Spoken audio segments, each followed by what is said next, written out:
నమస్తే, welcome to prime time news. నేను Telangana cabinet విస్తరణ జరిగింది. రాజ్ భవన్లో నూతన మంత్రులుగా గడ్డం వివేక్, అడ్లూరు లక్ష్మణ్ కుమార్, వాకిటి శ్రీహరి ప్రమాణ స్వీకారం చేశారు.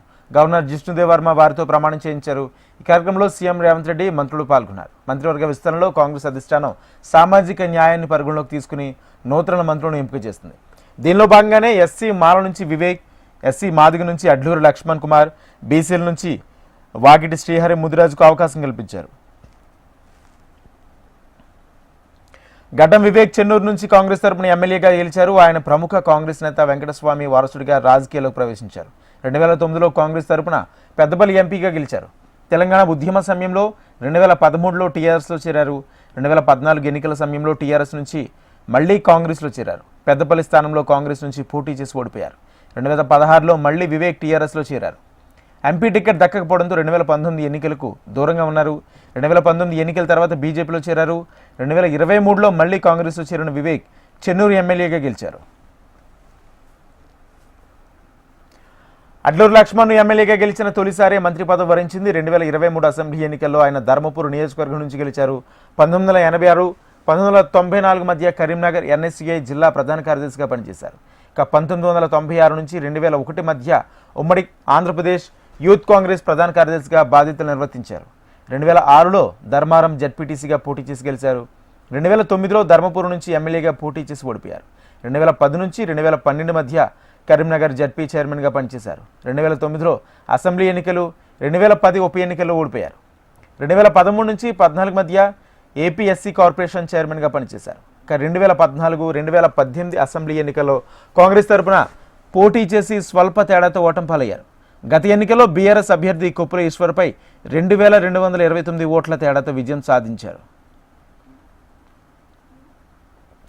ఎమ్మెల్యేను తొలిసారే వాకిటి శ్రీహరికి మంత్రి పదవి దక్కింది. ఆయన కూడా 1972లో ఉమ్మడి మహబూబ్ నగర్ జిల్లాలో జన్మించారు.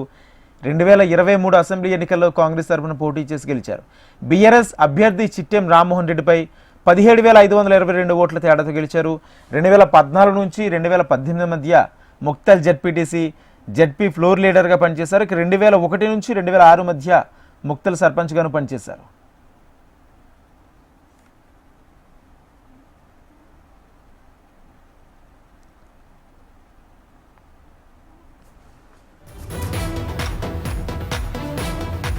సార్ దిన్నుగా రాస్తారా?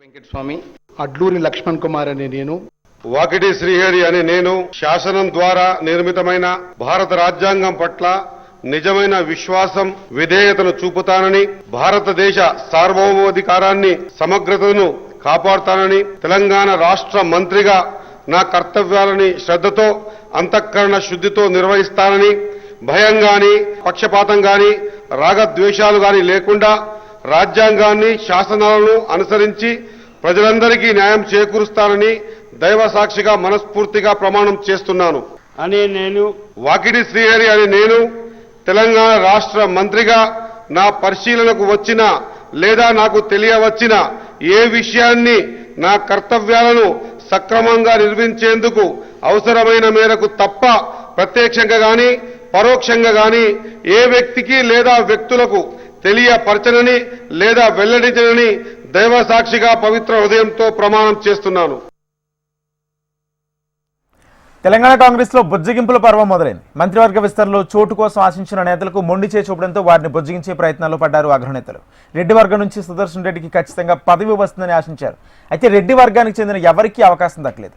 ఈ నేపథ్యంలో మాజీ మంత్రి సుదర్శన్ రెడ్డి ఇంటికి incharge Meenakshi Natarajan, TPCC chief Mahesh Kumar Goud వెళ్లారు. మంత్రి పదవి ఆశించిన మాజీ మంత్రి సుదర్శన్ రెడ్డికి పరిణామాలను నచ్చజెప్పే ప్రయత్నం చేశారు.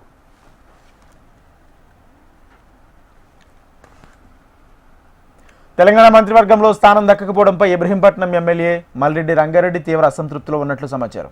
అవసరమైతే ఎమ్మెల్యే పదవికి రాజీనామా చేస్తానని సన్నిహితులతో చెప్పినట్లు సమాచారం. ఈ విషయంపై కాంగ్రెస్ అగ్రనేత రాహుల్ గాంధీకి లేఖ రాస్తానని మల్రెడ్డి అన్నారు. ఈ నేపథ్యంలో ఆయన నివాసానికి TPCC chief Mahesh Kumar Goud, Hyderabad incharge మంత్రి పొన్నం వెళ్లారు. మరోవైపు రాజగోపాల్ రెడ్డి ఇంటికి తెలంగాణ కాంగ్రెస్ ఇన్ఛార్జ్ మీనాక్షి నటరాజన్, నూతన మంత్రి వివేక్ వెళ్లారు. సామాజిక సమీకరణలో భాగంగా కేబినెట్ విస్తరణ జరిగిందని, తదుపరి కూర్పులో అవకాశం కల్పిస్తామని భరోసా ఇచ్చినట్లు సమాచారం.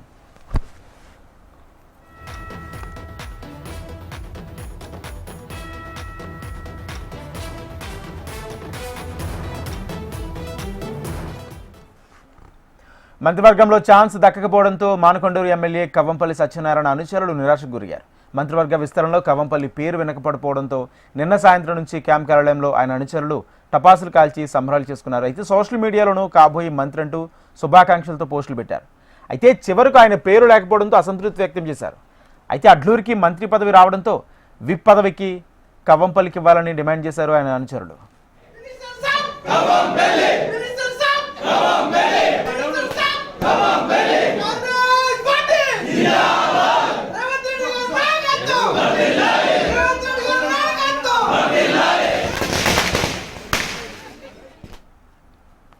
డోర్నకల్ ఎమ్మెల్యే ప్రభుత్వ విప్ రామచంద్ర నాయక్ను డిప్యూటీ స్పీకర్ పదవి వరించింది. తనపై నమ్మకం ఉంచి డిప్యూటీ స్పీకర్ పదవి ఇవ్వడం గిరిజన జాతికి దక్కిన గౌరవంగా భావిస్తున్నామంటూ రామచంద్ర నాయక్ అన్నారు. గిరిజనులకు రుణపడి ఉంటామన్నారు. డిప్యూటీ స్పీకర్ పదవితో గిరిజన జాతి రుణాన్ని తీర్చుకునే అవకాశం దక్కుతుందన్నారు. ఈ అవకాశం ఇచ్చిన అధిష్టానానికి రామచంద్ర నాయక్ కృతజ్ఞతలు తెలిపారు. పార్టీ బలోపేతానికి శక్తివంచన లేకుండా పనిచేస్తామని తెలిపారు.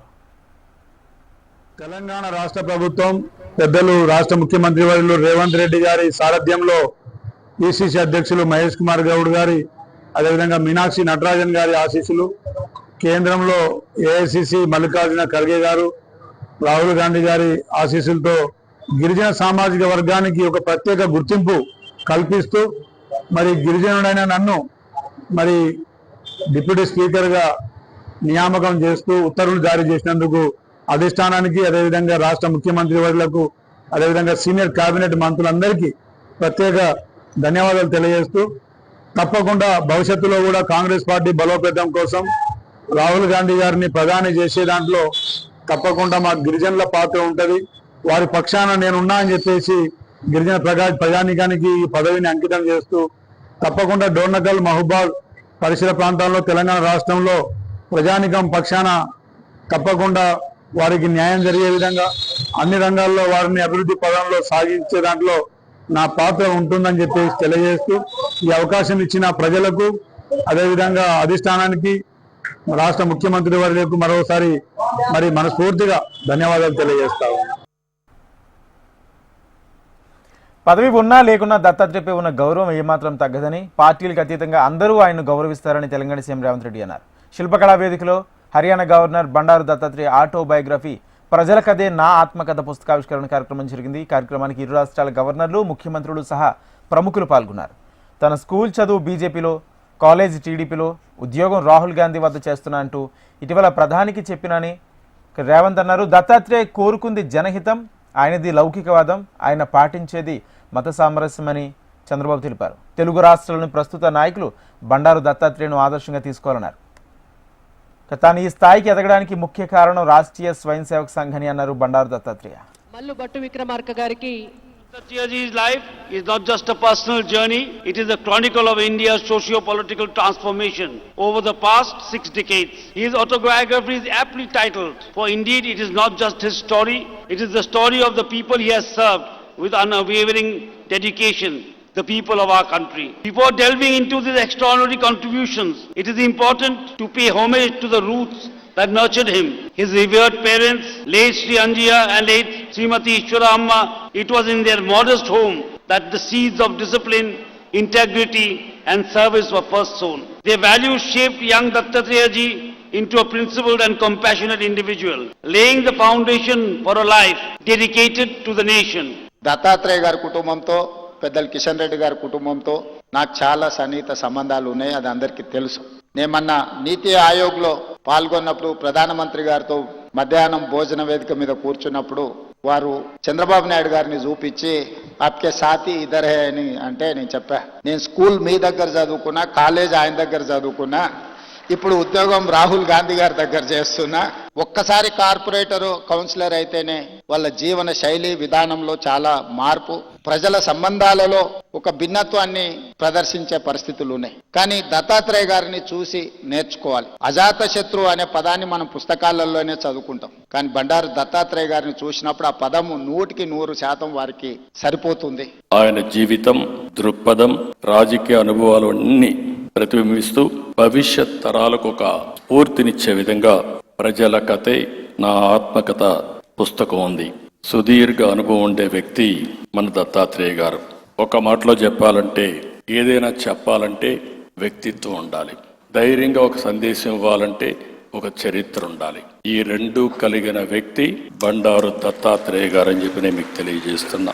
మన ఉభయ తెలుగు రాష్ట్రాలలో ఏ పార్టీ అయినప్పటికీ కూడా, ఏ ప్రభుత్వం అయినప్పటికీ కూడా వ్యక్తిత్వ హననము ఎక్కువగా జరుగుతూ ఉంది. మన ఉభయ రాష్ట్రాలలో రాష్ట్రాలకు సంబంధించినటువంటి నాయకత్వం పెరగాల్సినటువంటి అవసరం ఉంది. నాయకత్వాన్ని పెంచుకోవాల్సినటువంటి అవసరం ఉంది. దానికి ఉదాహరణ బండారు దత్తాత్రేయ గారు.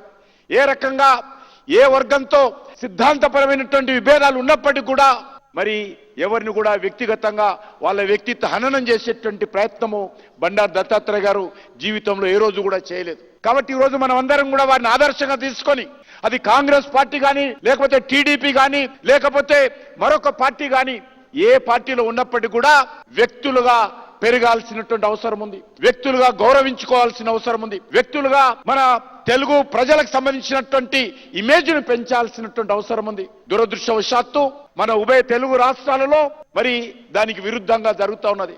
నేను రాజ్యాంగ పదవికి వెళ్ళిన రాష్ట్రీయ స్వయం సేవక సంఘం చిన్నప్పుడు ఇచ్చినట్టు క్రమశిక్షణ తర్ఫీదు, ఆ మార్గదర్శనంతోనే ఆ బాధ్యతల్లో ఆ పదవుల్లో నిర్వహించగలిగాం. అలాంటి సంఘం యొక్క ప్రచారంగా పూర్తి సమయాన్ని సంఘం కోసం ఇచ్చి, సంఘ కార్యక్రమాల్లో ముఖ్యమైన కార్యక్రమమైన సేవా కార్యక్రమాన్ని ఎంచుకొని, దివిసీమ లాంటి ప్రాంతంలో ప్రజలకు కష్టం వచ్చినప్పుడు, ఉప్పెన వచ్చినప్పుడు ఆ ప్రాంతంలో అక్కడ ఉండి సేవా కార్యక్రమాన్ని, కేవలం సేవ అంటే ఇష్టమనే కాకుండా సేవ ఎలా ఉంటుందో సేవ చేసి చూపించినట్టు వ్యక్తి, ఒక రాయిని, ఒక రప్పను, ఒక శిల్పం లాగా తయారు చేసినటువంటి నాయకుడు డాక్టర్ మనోహర్ సింధే అని మీకు మనం చేస్తున్నాను. అందువల్ల నేను ఈ 40 సంవత్సరాల యొక్క నా రాజకీయ జీవితాన్ని కారణం ఏంటంటే ఆర్ఎస్ఎస్, రాష్ట్రీయ స్వయం సేవకే నా ప్రాణము, నా ఆత్మ, నా దేహము, నా సర్వమన్నని మీకు మనం చేస్తా ఉన్నాను. కేంద్ర మంత్రి అయినా, గవర్నర్ అయినా, ఏదైనా కూడా దీనికి కారణం ఏంటంటే నిరంతరం మనం పరిశ్రమ చేయాలి. రాజకీయాలు వృత్తి కోసం కావు, రాజకీయాలు వ్యాపారం కోసం కావు, రాజకీయాలు సమాజం కోసం పనిచేయడమే రాజకీయం అని నేను ఆ రకంగా ప్రజల్లో మమేకమై పనిచేసినాను. రాజధాని అమరావతి మహిళలపై కృష్ణంరాజు వ్యాఖ్యలను AP deputy CM Pawan Kalyan ఖండించారు. అమరావతిపై వ్యాఖ్యలతో మహిళలను అవమానించారని మండిపడ్డారు. అమరావతిలో విలసిల్లిన బౌద్ధాన్ని అవహేళన చేశారన్నారు. ఆ ప్రాంత చారిత్రక ఆధ్యాత్మిక సంపదను విస్మరించవద్దని సూచించారు. రాజధాని అమరావతి కోసం భూములు ఇచ్చిన వారిలో 32% ఎస్సీ ఎస్టీలు, 14% బీసీలు ఉన్నారని తెలిపారు. అంటే అక్కడ ఉన్న ఎస్సీ ఎస్టీ బీసీ ఇతర సామాజిక వర్గాల మహిళలందరినీ అవమానించడమే కదా అంటూ నిలదీశారు. అమరావతి ప్రాంత చారిత్రక ఆధ్యాత్మిక విశిష్టతను అవహేళన చేయడమే కదా అంటూ ఎండగట్టారు. రాజధానిపై కుట్రలు చేసే వారిపై కఠిన చర్యలు తప్పవని హెచ్చరించారు. విశ్లేషకుడు మనసులో కృష్ణంరాజు చేసిన వ్యాఖ్యల వెనుక వ్యవస్థీకృతమైన కుట్ర ఉంటుందన్నారు. ఇలాంటి కుట్రలను ప్రజలు, అధికార యంత్రాంగం లోతుగా విశ్లేషించాలని, రాజధాని అక్కడ మహిళలను అవమానించేందుకు కుటిల ప్రయత్నంగానే ఆగ్రహం వ్యక్తం చేశారు. నీచ వ్యాఖ్యలు చేసే వారిపై చట్ట ప్రకారం పోలీసులు చర్యలు తీసుకుంటారని పవన్ కళ్యాణ్ తెలిపారు. బీఆర్ఎస్ పార్టీకి, అదేవిధంగా హైదరాబాద్ నగరంలో అభివృద్ధిని, అదేవిధంగా అందరితో కలివిడిగా ఉండే ఒక నాయకుడిని కోల్పోవడం అనేది అందరికీ కూడా తీవ్రమైన ఆవేదనని, తీవ్రమైన బాధని కలిగిస్తున్న సందర్భం. మీడియాని, అదేవిధంగా మిగతా మా కార్యకర్తల్ని కూడా కోరేది, ఈరోజు వాళ్ళ గోపీనాథ్ గారి కుటుంబ సభ్యుల ఆలోచన మేరకు ఈరోజే అంత్యక్రియలు, అంతిమ సంస్కారాలు మొత్తం ఏర్పాట్లన్నీ కూడా చేయాలని చెప్పి వాళ్ళ కుటుంబ సభ్యుల కోరిక మేరకు మరి ముందుకు పోతున్నాము. సభ్యులు మాగంటి గోపీనాథ్ గారి వృత్తి ఇటు బీఆర్ఎస్ పార్టీకి, అటు వాళ్ళ కుటుంబ సభ్యులకి, ఇటు నియోజకవర్గ ప్రజలకు కూడా తీరని లోటు. వారి ఆత్మకు శాంతి చేకూరాలని, వాళ్ళ కుటుంబ సభ్యులకు తట్టుకునే శక్తిని భగవంతుడు ఇవ్వాలని మనస్ఫూర్తిగా కోరుతా ఉన్నాను. ఎందుకంటే వాళ్ళ భార్యతో మాట్లాడుతున్నప్పుడు అసలు ఊహించని సంఘటన, మాట్లాడుతూ పడిపోయినాడమ్మని వాదన వెళ్ళబుచ్చుతూ ఉంటే నిజంగానే తట్టుకోవడం చాలా కష్టం. ఇటు నియోజకవర్గంలో కూడా ఎప్పుడు ప్రజల మధ్యలో ఉంటూ, ఇప్పుడు కాలనీ సంక్షేమ సంఘం వాళ్ళు వచ్చి చెప్తా ఉన్నారు, 2 రోజులకు ఒకసారి కలిసేవాడు. మాకు ఏ చిన్న సమస్య ఉన్నా మాకు పెద్ద దిక్కుగా ఉండడానికి పరిగెత్తుకొచ్చే వాళ్ళము. మాగంటి గోపీనాథ్ గారు చాలా నిరాడంబరుడు, వివాదరహితుడు. సుదీర్ఘకాలం ప్రజా జీవితంలో ఉన్న ఎటువంటి కాంట్రవర్సీస్ లేకుండా నిత్యం ప్రజల కోసం, పార్టీ కోసం, పార్టీ నాయకత్వం కోసం పనిచేసినటువంటి నాయకుడు. ఆయన స్వర్గీయ ఎన్టీ రామారావు గారితో కలిసి పనిచేసినప్పటి నుంచి కూడా నాకు బాగా మిత్రుడు. దాదాపు 35 సంవత్సరాల నుంచి ఆయన నాకు తెలుసు. ఎన్టీఆర్ గారి దగ్గర మేమందరం కలిసి పనిచేసినాం. అప్పటి నుంచి కూడా ఈరోజు కేసీఆర్ గారి దగ్గర పనిచేసే సమయం మట్టుకు కూడా ఆయన ఏ పార్టీలో ఉన్నా ఆ పార్టీకి నిబద్ధతతో పనిచేసినటువంటి నాయకుడు. అంటే సుమారు 30 సంవత్సరాల నుండి మాకు శాసనసభ్యుడిగా ఆయన కాకముందు, నేను కాకముందు కూడా మాకు అనుబంధం ఉండే. కానీ ఒక మంచి మిత్రుడు ఈరోజు కోల్పోవడం చాలా బాధాకరంగా ఉంది. ప్రధానంగా గ్రేటర్ హైదరాబాద్ ప్రజలకే కాదు, జూబ్లీస్ నియోజకవర్గం ప్రజలకి, అదే విధంగా బీఆర్ఎస్ పార్టీకి కూడా వాళ్లకు తీరని లోటుగా నేను భావిస్తా ఉన్నాను. ప్రధానంగా ఒక సౌమ్యుడిగా, ఎప్పుడు నాన్ కాంట్రవర్షియల్ శాసనసభ్యుడిగా, అందరితో చాలా ప్రేమతో మాట్లాడుతూ, కానీ ఎప్పుడు నిరంతరం ప్రజల మధ్యలో ఉండాలి, ప్రజలకు సేవ చేయాలన్నటువంటి సంకల్పంతోనే ముందుకు పోయేటువంటి వ్యక్తిగా. మహిళల అభివృద్ధి కోసం ఎన్డీఏ సర్కార్ చేపట్టిన పథకాలు, కార్యక్రమాలను ప్రధాని మోడీ మరోసారి గుర్తు చేశారు. మహిళల నేతృత్వంలో సాధించిన విజయాలను ప్రస్తావించారు. కేంద్రంలో వరుసగా మూడోసారి మోదీ నేతృత్వంలోని ప్రభుత్వం ఏర్పాటై రేపటికి ఏడాది పూర్తిగా వస్తుంది. ఈ నేపథ్యంలోనే 11 ఏళ్లలో ఎన్డీఏ ప్రభుత్వం సాధించిన విజయాలను ఆయన ఎక్స్ వేదికగా పంచుకున్నారు.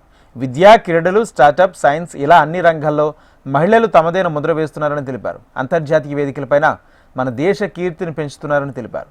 అనేక మందికి స్ఫూర్తిగా నిలుస్తున్నామన్నారు. మహిళా సాధికారత లక్ష్యంగా ఎన్డీఏ సర్కార్ ఎన్నో సంక్షేమ పథకాలను ప్రవేశపెట్టిందని గుర్తు చేశారు. స్వచ్ఛ భారత్ ద్వారా వారి గౌరవాన్ని కాపాడడం నుంచి జన్ధన్ ఖాతాలతో వారిని ఆర్థికంగా బలోపేతం చేసేంత వరకు ఎన్నో పథకాలు అమలు చేశామన్నారు ఆయన.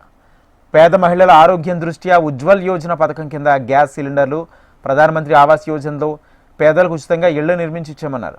ప్రతి ఆడబిడ్డను రక్షించేందుకు, వారు ఉన్నతంగా ఎదిగేందుకు బేటీ బచావో బేటీ పడావోను అమలు చేస్తున్నట్లు పేర్కొన్నారు. పేదలు, రైతులు, యువత కోసం ఎన్డీఏ ప్రభుత్వం చేసిన అభివృద్ధిని మీరంతా చూశారని, మహిళా సాధికారత లక్ష్యంగా 11 ఏళ్లుగా కృషి చేస్తున్నామని ప్రధాని మోడీ తెలిపారు. ప్రపంచంలోనే కరుడుగట్టిన ఉగ్రవాది ఆల్ ఖైదా అగ్రనేత ఒసామా బిన్ లాడెన్ను పట్టించడంలో సెంట్రల్ ఇంటెలిజెన్స్ ఏజెన్సీకి సహాయం చేసిన డాక్టర్ షకీల్ అఫ్రీదీపై పాకిస్తాన్ కఠిన చర్యలు తీసుకోవడాన్ని కాంగ్రెస్ ఎంపీ శశి థరూర్ తీవ్రంగా తప్పుపట్టారు. షకీల్ అఫ్రీదీని విడుదల చేయాలంటూ అమెరికా చట్టసభ సభ్యుడు బ్రాడ్ షెర్మన్ చేసిన డిమాండ్ సరైందని అన్నారు. షకీల్ అఫ్రీదీని విడుదల చేయాలని పాకిస్తాన్ నాయకత్వానికి విజ్ఞప్తి చేశారు. ఒకవేళ అదే జరిగితే 9/11 నాటి ముంబై ఉగ్రదాడులు బాధితులకు న్యాయం జరగడంలో కీలక ముందడుగు పడినట్లవుతుందన్నారు. ఈ మేరకు ఎక్స్లో పోస్ట్ చేశారు. పహల్గామ్ ఉగ్రదాడి అనంతరం భారత్ చేపట్టిన ఆపరేషన్ సింధూర్ గురించి వివరించేందుకు శశి థరూర్ నేతృత్వంలోని అఖిలపక్ష కమిటీ అమెరికాలో పర్యటిస్తుంది. ఈ సందర్భంగా శనివారం జరిగిన సమావేశంలో బ్రాడ్ షెర్మన్, పాకిస్తాన్ వైద్యుడు ప్రస్తావన తీసుకొచ్చారు. దీనిపై తాజాగా శశి థరూర్ ఎక్స్ వేదికగా స్పందించారు. పాక్ సైన్య అధ్యక్షుడిగా ఉన్న జనరల్ అసీం మునీర్కు దేశంలో అత్యున్నత సైనిక హోదా కలిగిన ఫీల్డ్ మార్షల్గా పాక్ ప్రభుత్వం ఉద్యోగోన్నతి కల్పించిన విషయాన్ని పరోక్షంగా దుయ్యబట్టారు. రావణ కాష్టంలో రగులుతున్న మణిపూర్లో నిరసనలు అణిచివేసేందుకు ప్రభుత్వం మరోసారి ఇంటర్నెట్పై నిషేధం విధించింది. మైతే నేత అరంభాయ్ టెంగోల్ అరెస్టు తర్వాత భారీ ఆందోళనలు చెలరేగడంతో 5 జిల్లాల్లో 5 రోజుల పాటు వీసాట్, వీపీఎన్ సహా ఇంటర్నెట్, మొబైల్ డేటా సేవలను నిలిపివేయాలని ఆదేశించింది. ఇంఫాల్ వెస్ట్, ఇంఫాల్ ఈస్ట్, తౌబాల్, బిష్ణుపూర్, కాంచింగ్ జిల్లాలో అరాచక శక్తులు సోషల్ మీడియాను ఉపయోగించి ప్రజలను రెచ్చగొట్టే చిత్రాలు, విద్వేష ప్రసంగాలు, వీడియో సందేశాలను ప్రసారం చేసే అవకాశం ఉందని పోలీసులు గుర్తించారు. వెంటనే అప్రమత్తమైన ప్రభుత్వం ముందు జాగ్రత్త చర్యగా అంతర్జాలంపై నిషేధం విధించింది. ఇక మైతే నాయకుడు అరంభాయ్ టెంగోల్ అరెస్టు తర్వాత వెల్లువెత్తిన నిరసనలతో మణిపూర్లో పరిస్థితులు ఉద్రిక్తంగా ఉంది. దీంతో ఇంటర్నెట్ బ్యాన్తో పాటు ఇంఫాల్ పశ్చిమ, ఇంఫాల్ తూర్పు, తౌబాన్, బిష్ణుపూర్, కాగ్చింగ్ జిల్లాలో భారీగా భద్రతా బలగాలు మోహరించాయి. నిరసనకారులు రోడ్లపైకి వచ్చి టైర్లు, పాత ఫర్నిచర్ తగలబెట్టారు. తమ నేతను విడుదల చేయాలని డిమాండ్ చేశారు. శనివారం రాత్రి పలుచోట్ల మైతే మద్దతుదారులు భద్రతా బలగాలతో ఘర్షణకు దిగారు. ఇంఫాల్ తూర్పు జిల్లాలోని కురేలాంగ్లోని ఒక బస్సుకు నిప్పు పెట్టారు. రాజ్భవన్ సహా కీలక ప్రాంతాల్లో పెద్ద సంఖ్యలో భద్రతా బలగాలు పహారా కాస్తున్నాయి. ఎలాంటి అవాంఛనీయ పరిస్థితులు తలెత్తకుండా ముందు జాగ్రత్తలు తీసుకుంటున్నాయి.